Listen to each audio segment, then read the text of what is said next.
My name is Riley Morgan. I'm 36, and for as long as I can remember, I've been the one who fixes things. Small things, big things, everything in between. My life has been a series of calculations, of systems that need to work, of relationships that need maintenance. And until recently, the most complex system I had ever tried to stabilize was my relationship with Charles, my boyfriend of 5 years. Charles was intelligent, charming in an understated way, and steady, or at least that was how I thought of him. But for the past 8 months, he had been seeing a therapist. I encouraged it. I truly believed it could help us, help him navigate some of the stress he carried from the past. But therapy, I would soon learn, could also be wielded as a weapon. It started subtly. Every Tuesday evening, Charles would come home with a certain look, that quiet, self-assured calm that made me tense in ways I couldn't name. He would set his briefcase down, lean against the doorframe, and begin to explain the findings from his session.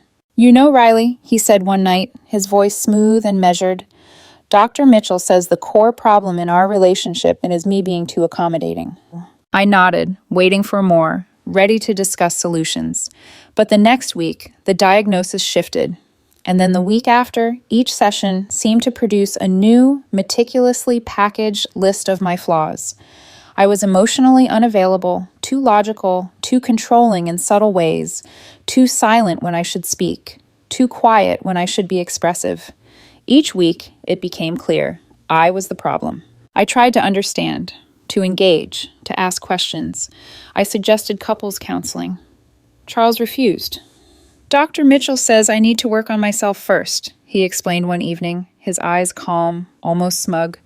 "I need to understand my own truth before we can understand us." But his truth felt less like discovery and more like construction, a narrative where I was always the flawed component. I was exhausted, and then the breaking point came.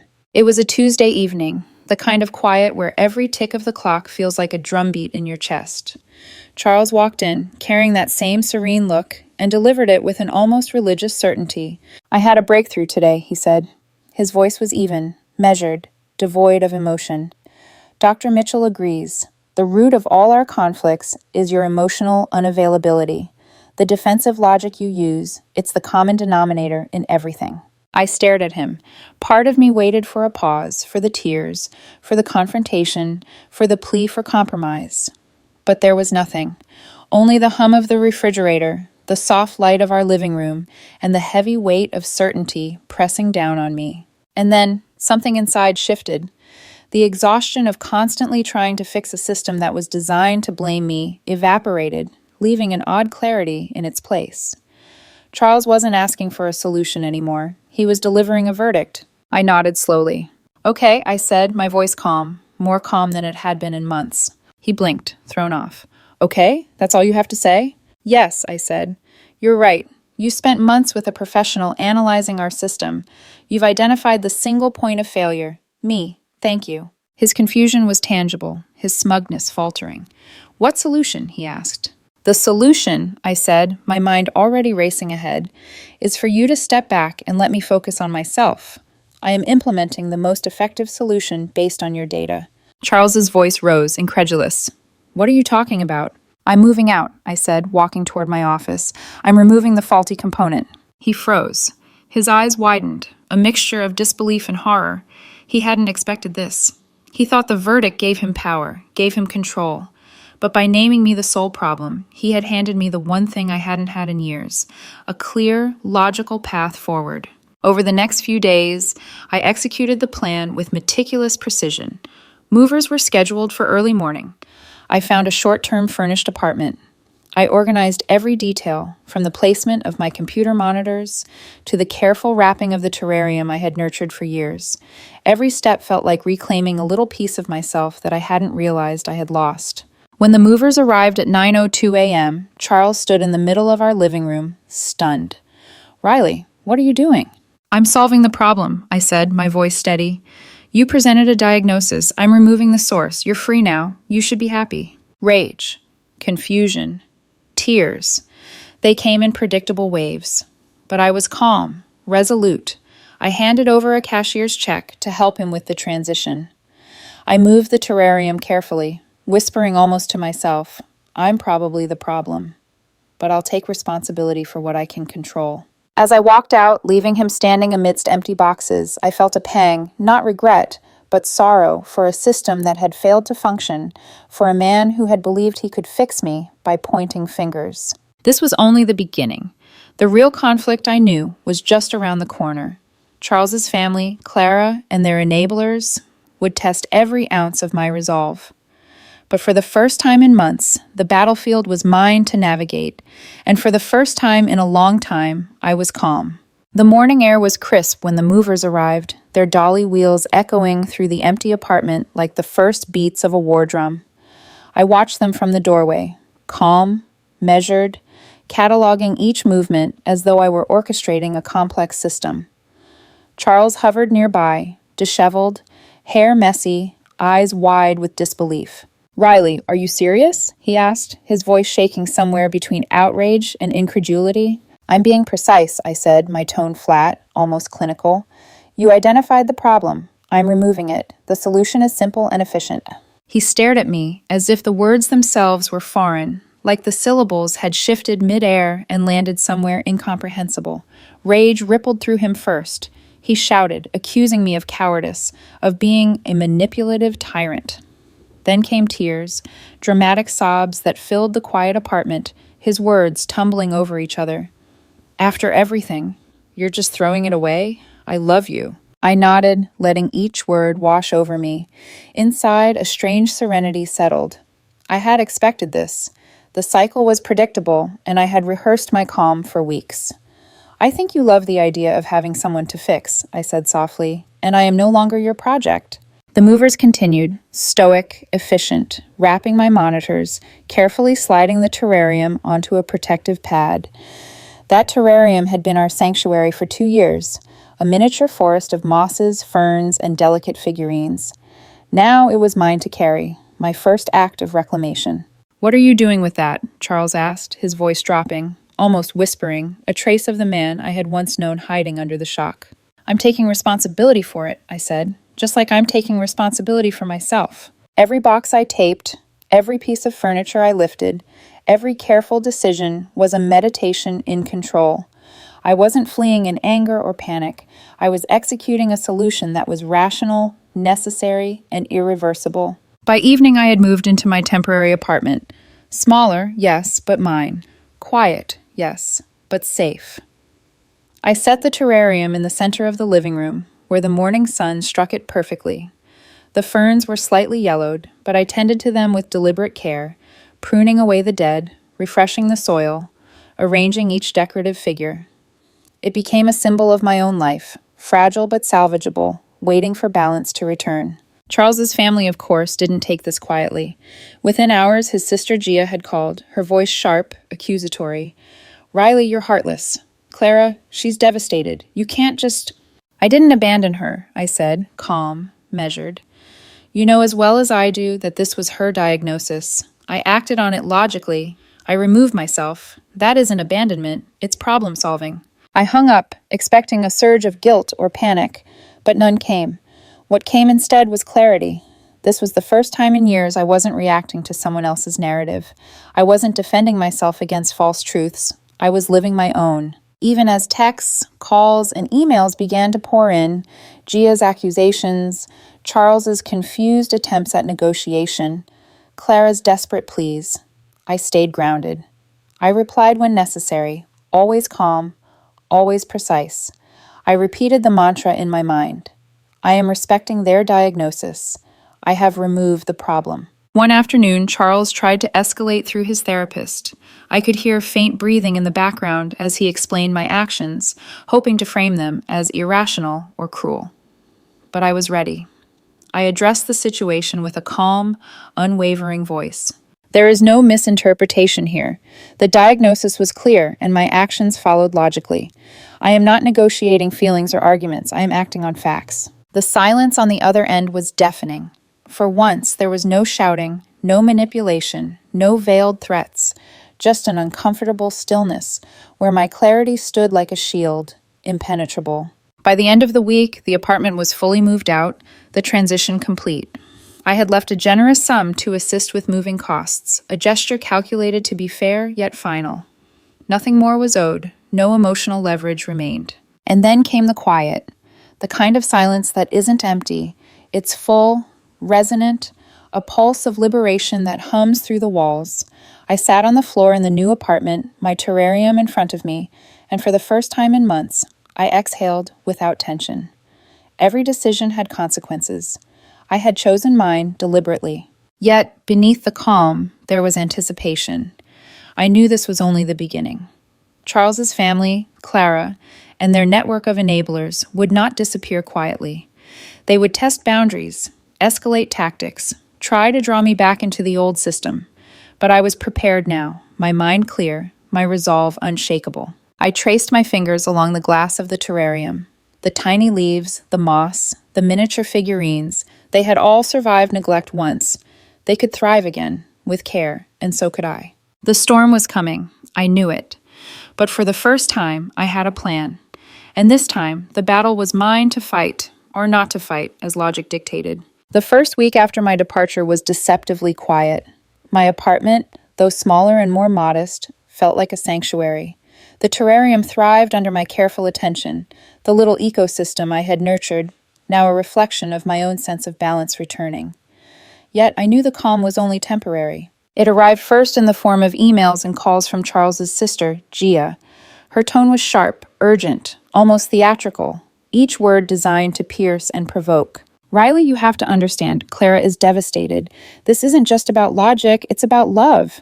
How could you do this to him? I paused before answering, inhaling the still quiet air of my new apartment.